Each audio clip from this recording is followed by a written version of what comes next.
30 seconds.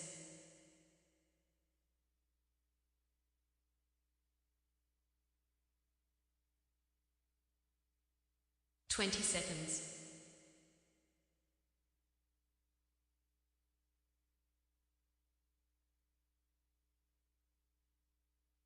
10 seconds.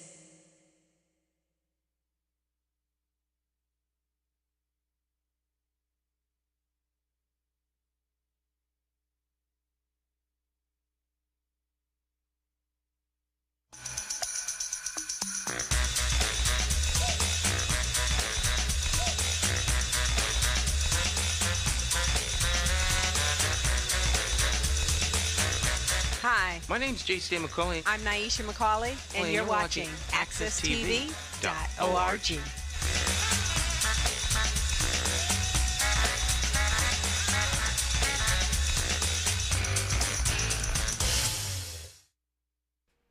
Good morning again. This is Jonathan Small, host and producer of All About You. And All About You is one of two different programs that I have the option of hosting every single week at AccessTV.org studios in downtown Hartford. And All About You is a show that's designed to give you, the viewers, a chance to hear the guest's his or her life story. And this morning we have a very interesting person who has a very interesting life story of his own, and I feel very privileged to have this particular person as a guest. This individual has a tremendous background as a retiree in the United States military, and he's doing tremendous things for veterans in the metro Atlanta area. The guest this morning on All About You is, I guess, the founder of Helmet the Boots Foundation, also a retired Army Sergeant First Class, no other than Jeremy M. Walker. Good morning, Jeremy. How are you doing? Good morning, Jonathan. I'm great, man. Okay, Thanks for Jeremy. having me. No problem, Jeremy. It's our pleasure. Obviously, this show is going to be a biographical show, but I still would like to ask you briefly, could you let people know a little bit about yourself and background before we get into our main topic of discussion? Sure. Like you said on the introduction, I'm retired Army Sergeant First Class. I did 22 and a half years. Um, Retired 7 years ago and decided I was going to go through a whole transition. And that took forever. And walking the dog and trying to figure out what my next goal was, what my purpose was. I went through so many things, so many struggles as a veteran. And now I'm here with my own foundation to help alleviate that situation for future and current veterans. hmm Well, Jeremy, I believe you were born and raised in South Carolina. You could let people know the exact location in South Carolina, and I'll take it from there as well. Sure. I'm from a small place called Pleasant Hill, South Carolina. hmm It's about 45 minutes away from Myrtle Beach. Most people know that because of bike weekend and different things. But yeah, Now, Pleasant Hill, South Carolina, you said is the place? yes. Okay, and close to Myrtle Beach, South Carolina. hmm What was life like for you as a kid growing up in Pleasant Hill, South Carolina? Oh man, it's like if you ever seen Andy Griffin, hmm where it was it was like really rural, and you still had cornfield, tobacco fields. Football was God, and basketball and different things like that. It was really small, but really close knit, and you didn't have to lock your doors. Everybody pretty much knew everybody, so that was the beauty of it. Any particular sports that you were playing as a kid growing up that you enjoyed playing? Oh, everything, man. I scholar in football, basketball, track. I actually graduated most talented, to be honest with you, because Uh, I could sing, I could draw. Academics was great because my mom then wasn't playing that, but yeah, right, right. Now, football teams, I mean, South Carolina, I think it's like a college town. You know, Clemson is real popular in South yeah, Carolina. oh yeah. So, any particularly professional teams? I would assume Clemson was your team or one of the main teams in South Carolina. But We only got the Panthers a couple of years ago, and we had to share that with North Carolina. So right, right. Well, how yeah, far? Well, what's the distance ratio now from Pleasant Hill, South Carolina, to Charlotte? I seem like that's a pretty good distance. it's only 2.5 hours. Okay, so Yeah, that's not too far. Not, yeah, it's only 2.5 hours, not too depending on far. which part you go to. Yeah. Right. So again, as a kid growing up, did you play for any? I think you mentioned that you ran track. Did you participate in any high school football or any other type of sports in high school? Yeah, with track, basketball, football. Football, we actually our team was the first team in our school history to go to like state or lower state. I mean, we really made some noise, and it was great for me because I just came back from basic training, coming out the military at 16 years old. So I had a growth spurt where I went from 175 pounds to about 240 pounds, Oh and boy. then it went from 5'11" to 6'2". So you're talking about a beast. Exactly. That's a tremendous amount of adjustments just for your sides. So what Yeah. made you, excuse me, what made you kind of decide that you wanted to, I guess, join the military? I think you joined what, the National Guard first or something on that I level? joined I joined the National Guard when I was 16, Mm-hmm. and my parents divorced when I was 12. So it was like I already had a younger brother and sister I had to take care of, and then I didn't know what I wanted to do, but I knew I one day wanted to get married. I wanted to have a house. I wanted to have a certain lifestyle and so forth. So I wanted to be disciplined. And the military was the only thing that I saw that was going to work for that. I had a plethora of scholarships, to be honest with you, but nobody really guided me on that path. So Mm. I figured I would just do 4 years in the military and then continue on after that. But then you have to do the National Guard first, and then you went into what, the Army? Was that the process? Yeah. I decided that I went to the National Guard in my junior summer. All throughout my senior year, we drilled and different things like that. And then I went back to get my job skill right after I graduated high school. And then I was like, I just want to go active duty. Let's just see how this works out. Hmm. Now, when you entered the National Guard, was that an easy adjustment for you to, get yourself together and deal with the routine that the National Guard consists of? No, my mom's harder than any drill sergeant, and we grew up very disciplined, and so it was easy going into that because it was just from going to the house with strong moral and mental values to going into the service, and so um, everything about the military lined up with what my parents taught me. Okay. And then the next phase was that you went into the United States Army. So, what was that Yeah. like when you went into the Army? Oh man, it was night and day. I left from South Carolina and went to Korea. Hmm. So I went on the other side of the earth and had to get used to a different culture and time zone. And that was so interesting to me because it was like this is what I wanted to do. I wanted to see the world for at least, initially the first 4 years. And that exactly I got exactly what I asked for. So Now, when you go to a place like Korea, do you still eat the same American food, or what's the whole process now of the eating habits? Because you're in a different country. Um, is it a different change of food and other things that people may not be aware of that you have to get adjusted to? well, on a military basis, they serve us exactly what we normally eat, Mm, but there's always that cultural awareness. So, kimchi, kdogi, and different things like that. It's all on the outside of the base, mm, and then we actually work with them as joint hosts. So, they're called Katusas, which is the Korean Army associated with the military, and those guys work with us on base. So the food was adjusted to have half of their stuff, half of their food, and then the majority of us. So that was great. okay. So pretty much now, when you're in a foreign country, was this the only foreign country that you had went to up until this point? I would assume, Yeah, and coming out of high school, yeah. coming out of high school. Okay, so it was a tremendous different adjustment, obviously. And how did you look at it? Was it like a challenge? Did you have any issues with being in Korea? I mean, what was your whole mental makeup while you was over there? To be honest with you, it served exactly what I was looking for. I Mm, wanted to be disciplined. I wanted to find something different. I wanted to get cultured. And Korea was the first start. I stayed there for about a year. And when, with me being in the job that I was in on field artillery, when they say field in the front, mm, we literally stayed in the field. So it was like 30, 60 days at a time or whatever the case is. Sometimes you go back and be out for a week and go right back into the field. So it was just like I got a lot of great training at that level. And then it squared me away. It got me prepared to go to the next level really fast. mm. Now, what was the next level that you had to go to? I wanted to get promoted. So it was just like if you and I work the same amount of time in a day, Mm. and you outrank me, oh yeah, I'm gonna do whatever I got to do to get on the same level as you. So that's how that environment was. It was set up to where if you work really hard, you got promoted fast.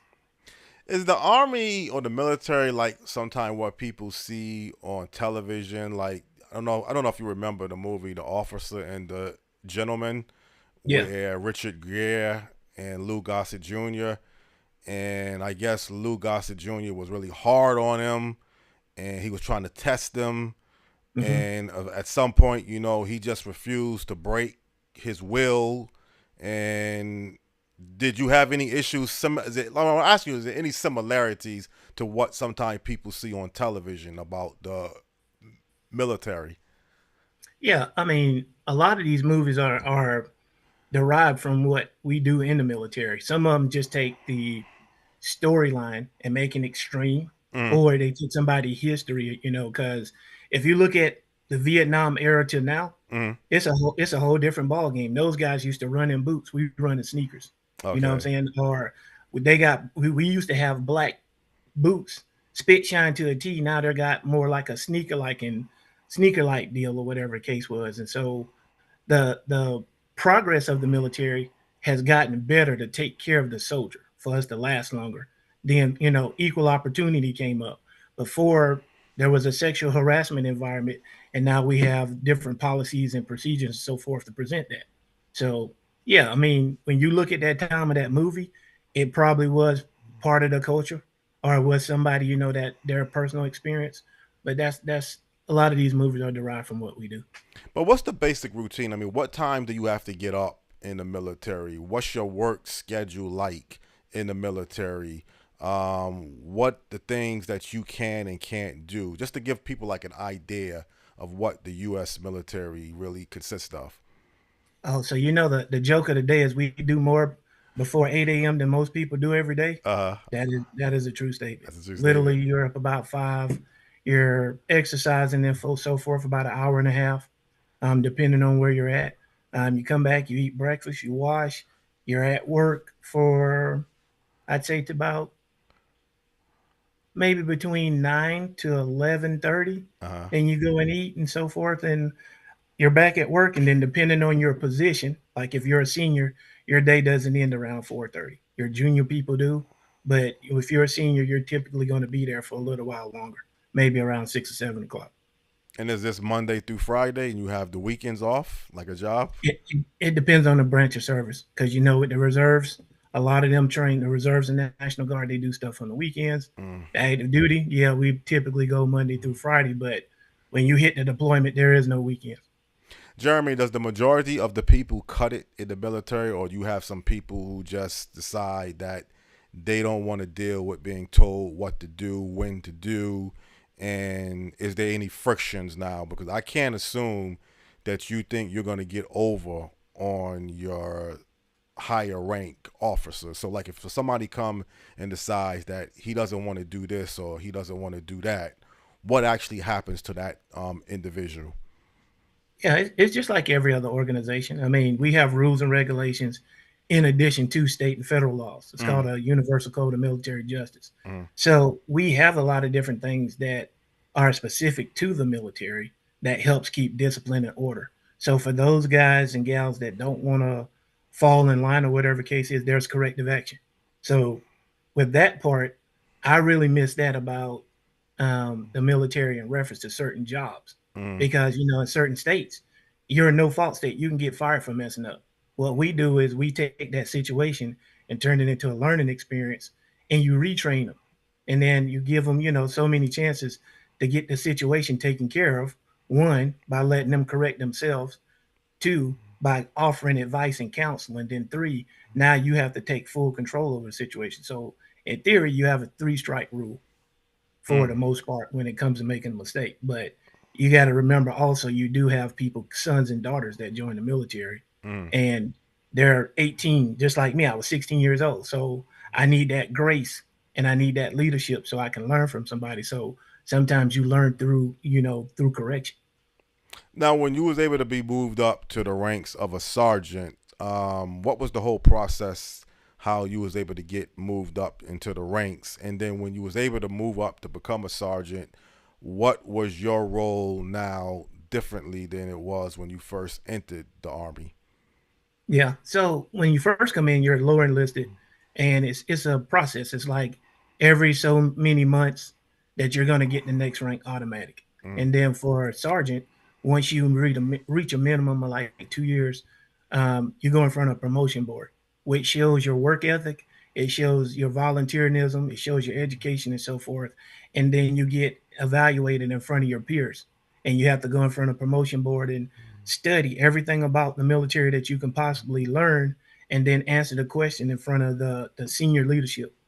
And that's a great opportunity to develop your character, to make you stronger, to make you understand you're not just here playing around, you're really invested and so forth. So the difference between being the lower enlisted and then becoming a sergeant is, um, there's an old saying that you have to first follow before you can lead. Mm. Well, I followed and I had good and bad leadership, and I learned a lot from both sides. And now I'm that leader.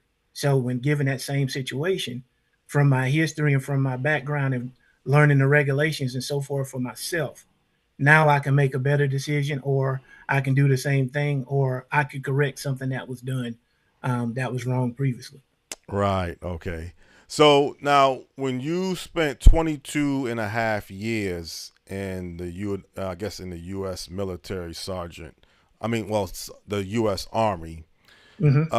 What other foreign countries and what other places that you were able to travel to, and did you serve in any particular war between that 22 and a half year period of time? Oh, yes, sir. So I spent a year in Korea. I spent 2.5 years. I left there and went to Kansas for 2.5 years. Mm. I went to Germany for 5.5 years. Left Germany, went to Arizona for 6 months for a new class, a new job. Then I went to transition to Hawaii for another 5.5 years. Immediately upon getting to arriving in Hawaii, I deployed to Afghanistan, Mm. probably within the first 10 days of being there. Spent a year in Afghanistan, came back. We got ready for another deployment. We went to Iraq for a year and a half, and then I left after we came back from Iraq, left Hawaii, went to Arizona for about 2 or 3 years, and then I got stationed here in Atlanta and I retired here. Was there any particular incident or anything that kind of stands out or stood out to you over that 22 and a half years, good or bad, that you say had a tremendous impact and influence on your life? Good and bad. The good was I got the discipline I was looking for. Mm. I got married. I had three amazing children that I love to death. Mm. I got to see the world, made a lot of great friends, and I did a lot of cool things. Like you would never think with me coming from a small place like I just described, that I got to be on a drone program or I built a unit. The deployments in itself, I was like, wow, it's kind of like being on a football team and going to the Super Bowl. So the deployments itself was another good thing for me, good and bad. And then the just the growth as a man and as a professional. And then I retired, so I was just like the capstone and off with a retirement. A lot of people don't get to make that. And then on the bad, it was just like again some of the deployments, again some of the people, Mm. some of the people. I mean, again, the world is a crazy place, so that's another interesting thing. And just life itself. I thought I was going to go a little bit higher than I wanted to, and I pushed really hard to do so. And I didn't make where I wanted to be, but God brought me where He wanted me to be. So Okay, so there was no, I thought you had some type of physical injury or anything happened during your 22 and a half year period of the military, or was that something else that just happened? I just want to double check and make sure. no, I got hurt in a training exercise in Germany. Mm. I broke my neck in two spots, unfortunately. I went had to change MOSs or jobs because of that, so I got medically reclassed, and that's how I wound up going to Hawaii and getting a new job. Again, the military has something for everybody. So if you can't be physical, on the other side of it, they use you for your brains, for your intelligence. And then going to Afghanistan was an interesting year to say the least. That's where when you see all the combat movies and different things like that, Mm. yeah, we they derive a lot of that from our everyday life and deployment. Well, hold on, Jeremy. Now, you said it kind of, I don't want to say you said it calmly, but you said you broke your neck in two places. Hmm. That sounds like a very serious injury. So, how did this happen, and how did you recuperate and recover from this particular injury? We're on a training exercise, and again, me trying to teach a younger soldier to drive a vehicle, a 30-ton vehicle, Mm-hmm. and again, things get away from you, and so accidents happen in life, and that's why they're called accidents. Mm-hmm. And so I got hit by, unfortunately, I got hit by an artillery shell, which is like a 90-pound round, and it caught me in the back of my head, unfortunately. So, um, spent some time in the hospital, and I was trying to figure out what I was going to do in life, and I was just like, well, this is the end. This is it. The end of my career, basically. And I prayed, and God put me in a certain situation where instead of being on the gun line, I actually went into the training room. So now I'm a human resource manager, and I learned to use computers and got ready for an inspection, and I passed the inspection with flying colors within 30 days. So I'm actually pretty smart. And so my leadership saw that. They made a suggestion that I go into something else that's more geared towards the intelligence piece, and that's what happened. And then at the point that you decided to retire, did you have your mind made up that you wanted to retire, or just something that you felt uncomfortable or pressured you to feel like you wanted to retire from the army? I mean, what was the whole makeup that made you No, decide? I was compelled because of my family. Mm-hmm. My daughter at the time was about to become a senior, my oldest daughter, Mm-hmm. and then I have a younger daughter that's 2 years younger than hers, and my son is uh, 3 years younger than my youngest daughter. So you got a 5 year span, and I was just like, it was time to hang it up. You know, Family commitments. Obviously, you want to yeah. be closer to your family. Was that with Yeah, fear? and if I stayed in, I would have had to leave Georgia and probably go back to Germany or Korea or something like that. Mm-hmm. And I didn't want to be away from my family again like that. So Mm-hmm. Good. So everything worked out good for a reason, then, to some yeah, degree. Yeah, that. everything worked out great. Right, great, exactly. Your Yeah. part. Now, when you got situated in Georgia, was it instantly the Metro Atlanta area or some other parts of that state? No, I was all over Georgia when I first got here. It was hard because there's the military base doesn't have housing, so I had to bounce around and find some place that was comfortable. And then when I retired, um, couple of couple of months after I got out, I bought my first house using my VA loan and different things. Mm-hmm. So that was amazing, but it was way down south past the airport. It was closer. The area where I stayed at was closer to where I grew up in when it comes to like the dynamics. So, I got a house, I'm over by a lake, it's peaceful. You don't really have to lock your doors and all kind of stuff like that. It's off in the country. And then I can drive 20 minutes and get to the city of Atlanta itself and, go to games and different things like that. So, So that's kind of like the perfect fit, would you say? yeah, yeah, you got the perfect balance. There we go. Exactly. Now, Yeah. obviously, it seemed like to me you're a person, Jeremy, that didn't forget where you came from because you had founded this Helmet to Boots Foundation. What was the inspiration or the incentive for you to found and establish this type of foundation? My retirement and Mm-hmm. the fact that I didn't have a person like myself to help me navigate it. There's a major difference in the transitioning from the military and being a veteran. And so, one, normally when we leave from place to place, and like I tell you, my career I bounced all over the place, but I have somebody there most of the time that can kind of backfill. We can do a right seat ride. Well, this is what's been going on. Welcome to the unit, and you got like 30 to 90 days to kind of get all the information they got to fit in. Well, it's not the same thing on retirement. And Mm-hmm. so I struggled through a lot of that myself. Um, One, just trying to figure out what to do.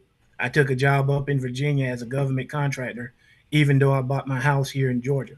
And it was like, okay, it was a money thing.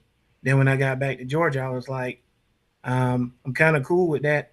Retirement is great. I didn't get a chance to finish school, so I decided to go to school, and I got a bachelor's degree using vocational rehab. So there's a lot of veteran resources that I actually utilize as soon as I got out. But just imagine if I had somebody to tell me that before I got out, I'd have been so much farther along. So Malcolm X has a phrase, and there's a biblical phrase: "If not me, then who?"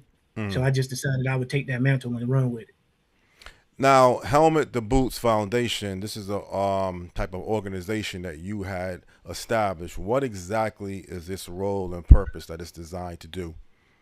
So my overall concept with the foundation is to help current and future veterans get their VA disabilities, Mm. to turn around, learn the process, to know the regulation that nobody's told us about for years, and then at the end of it, do a head to toe diagnosis so we can talk about the things that we normalize, because our environment teaches us, hey, if you hurt your foot, suck it up and drive on. Mm. Well, when you get out, that's actually a claim, so we need to have a conversation about it, and then all the benefits. So if I told you right now that I can tell you that we have a resource to where you can take a week long trip, all expenses paid and so forth. Would you believe me? I probably would not because I'm not aware of that. So, Exactly. I, Half of us are in the same boat when we get out. So my thing is, instead of the veteran actually going to look for that type of information and trying to do what I did, I like seeking knowledge. So the Bible says we perish for a lack of knowledge. I'm constantly every day trying to figure out what's new and what's going on in the veteran world. mm, Well, how about me create an organization that brings that to you? mm, Whether you have a job or whether you're getting out, like I said, at the transition course, overall, I would love to get to a point where my organization is going to become a part of the transition course. And then I build another institution that helps you progress from your personal training. We're all physical fit. So it's like there's another organization that I went through that teaches you to be a personal trainer. You get that training for 3 weeks for free, mm. and now you got a 2-year certification or whatever the case is, and you can either start your own business, go work at a gym or something like that, or that can be a side hustle. But most of us like working out. Mm. So, So Jeremy, you're kind of very passionate about making sure veterans know exactly the resources and any type of benefits that they need that could better their life. Would it be fair mhm. to say, by you being a veteran yourself, you understand how important that is, which kind of gives you a lot different perspective on establishing a program for veterans than, let's say, someone that doesn't have a veteran or military background? Yeah. Mm-hmm. Well, I wouldn't say that. There's not 100% on everything. Mm-hmm. So you do have family members that serve with us, and they're just as passionate, especially those that lost a loved one, whether it be in combat or whether it be through life or whatever case is, and they have a major love for veterans. I've met so many people that in different organizations, from chiropractors to nurses to doctors, and just in general, the average person that say thank you for your service, that would probably do as well. But no, I have a different drive just because that's in my blood. Anything that's got my name on it is going to be the best. So most people have said that, well, that's the military in you. No, my last name is Walker. My mom, my grandfather, my daddy, everybody was like, when you put your name on it, you're a Walker, and Mm-hmm. that's the highest of the highest. So that's what drives me, in addition to my own personal experience. Jeremy, I don't know if you ever had any negativity that some people have about some wars that take place in our country and throughout the world. If you look at the history, the World War II veterans were treated like heroes, and then the Vietnam veterans, to some degree, was almost treated like scums. They didn't, Mhm. they weren't looked at as really people to some degree. They had a lot of problems making a transition when they came from the Vietnam era. There was a lot of political debate why the United States was involved in the Vietnam War. Do you think it's kind of unfair sometimes for people to point fingers and judge um, the military for reasons that they just are not going through directly, to say that you have no business in another country trying to kill other people? And I think sometimes this kind of gets overlooked because this is one reason why Muhammad Ali had problems with going to the Vietnam War. He just didn't find itself in his heart to go to another country and shoot and kill people for no reasons. And currently we have war and unrest going on all throughout the world. But how do you have to feel like you have to try to defend yourself for doing something that the commander of chief is ordering you to do, or do you just don't even think about things like that? No, to be honest with you, we're the only volunteer military service in the world. So I volunteered for this. So I swore to support my commander against all enemies, foreign and domestic. So whatever they choose or whatever they deem, that's what we're going to do. And me personally, I'm honored to have served. And you're right, the culture of the United States, with the veterans returning from World War I versus Vietnam and so forth, that's all social. You know, that's all social. So whenever there's a disagreement in the world, it's going to be social. We're going to do our jobs. We're all going to do the best that we can. And then guess what? We're going to try to go to those places, come back with all 10 fingers and 10 toes, because that's what we chose to do. And we do it with a lot of pride and a lot of grace and a humility. So, I mean, I would never sit here and debate what other people feel, because that's what I joined the military for, was that everybody can have whatever say they want to say. So my children can have, the freedom that the average of the country I've been to, they don't have a third of the liberties that we have. So, I mean, that's when it's all said and done, God made soldiers. I mean, we've been fighting since Jesus has been around. So Right. Well, that's fair. I mean, I just didn't know exactly for some people who are not in the military, and I don't say you have to be in the military to understand what a soldier is really going through. But I guess, to be honest, when you're in a war, it's like no other war. Now, people might say there's a war out here in the streets, and I don't want to turn this into a societal breakdown of other wars. But let's be honest, a war when you don't know exactly who's going to be coming after you, what time of night. I don't know if people really realize what war really is about. And again, what war did you have to participate in any particular war? And what particular war did you participate in, if you did? Iraq, Afghanistan, and then I was a rear D commander for our 6-month deployment to Kosovo.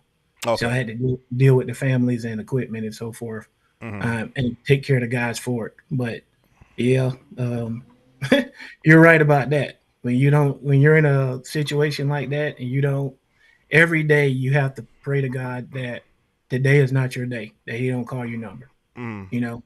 But and you don't know who the enemy is, and you don't know.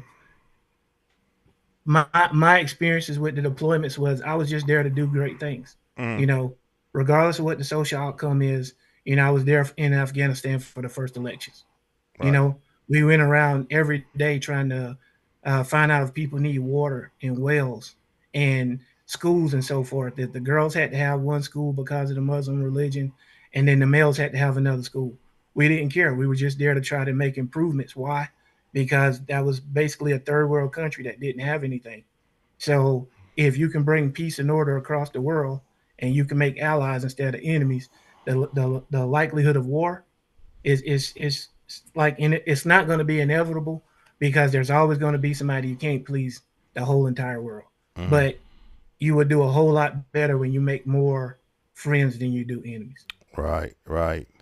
And I think right now, I don't know exactly where we're at, and obviously you can answer this question, but it used to be a time people would look at, okay, going to the United States military right up there with going to college. If you weren't fortunate enough or you didn't really want to go to college, you would decide to go to the U.S. military. Do you think people today, particularly the young kids and just our whole society in general, don't really promote the military as a good alternative, or do we promote the military as a good alternative? What's your whole idea and understanding on where we're at towards the U.S. military as an opportunity to see the world and get the advantages that it has to offer? It's recovering. I mean, COVID changed everything. We all isolated in the houses for what, maybe 2.5 years, Mm. and so when you have that type of cultural change, when you have that type of environmental change, the thing about the military is we're seen most of the time. When you see somebody in a uniform, you're drawn to them and you want to talk to them. Recruiters have a hard enough time as it is trying to pre-COVID to get people to understand, hey, this is what is a great alternative and so forth. And then you have that where everybody's withdrawn, and now we're starting to push back out. So I think it's gonna fix itself, just like every other thing. When we talk about high school students, um, and discipline and so forth, I mean, look at the job market. You have adults right now that are not going back to work, and we're coming out of COVID, and it's so rightfully so, because that's what we serve for. Mm. So you can have that freedom of speech and the freedom to do whatever you want to do, and the freedom of choice. So, yeah. Well, again, you also took in another family member, I believe, during the pandemic. Would you mind just describing exactly what this whole issue was about? I mean, was it something that you wanted to do to help a Yeah. family member? Okay. Yeah, my Uh my sister is 5 years younger than me, huh. and we've been competing our whole career. So she got promoted right after I retired, and she was a first sergeant. And I was just like, hey, the military still has requirements. And as a single mom with three kids, three boys, she had to go on a deployment for a year plus. Uh And huh. so I kept my nephews because we're family. That's part of our values. It's always been God, family, and country. Right. So the boys would be with me, and it was a change. It was a drastic change, getting adjusted to them not going to school, and then everybody being in a different room because they were different ages, all on computers, and then making sure homework was done. And with me having PTSD, not really being able to sleep, I was going to school at night. Mm-hmm. So I got my master's while they stayed with me, and then just kept going with them, making sure they went on to the next grade, and everybody did great. So. All right. Jeremy, you are a true human being and a man. I mean, I think we're just scratching the surface, but we're obviously learning a lot about your life and what you're all about. I know Helmet the Boots is real important to you, and this show is not designed to really just talk directly about that. But is there Mhm. anything else that you are working towards, whether it's Helmet the Boots Foundation or anything outside of that you would like for people to know, and just in general how you feel about what you're doing? How much time do you have? We're kind of running um, out of time, to be honest, but I mean, briefly, if you got some time, I mean, if you want to say what you have to say, go ahead. sure. It's like you said, helmets to boots is my baby right now. Uh The foundation part is to try to reach every veteran across the whole United States, if I can, to make sure that they get the right disability ratings and the information so they can take care of themselves. And then under my LLC, Helmets to Boots LLC, is to try to start getting into corporations to where they understand there's a gap when we get out to try to get jobs, and there's like a gatekeeper. So maybe we brief the human resources on specifics about what's the difference between an officer, an NCO, and enlisted. Some of our jobs, we have top secret clearances and so forth, but they don't understand the ramifications of it. Like if I told you I was the program manager for the drones, you'd be like, really? Yeah. But one of the challenges I faced was I couldn't get a job for the longest because a lot of people couldn't understand the jargon that went along with the program. And eventually, I would like to build a gym. I would like to get 50 tiny houses for to take homeless veterans off the street and then transition them to becoming working citizens again and so forth, and having them feel value, finding their purpose and so forth.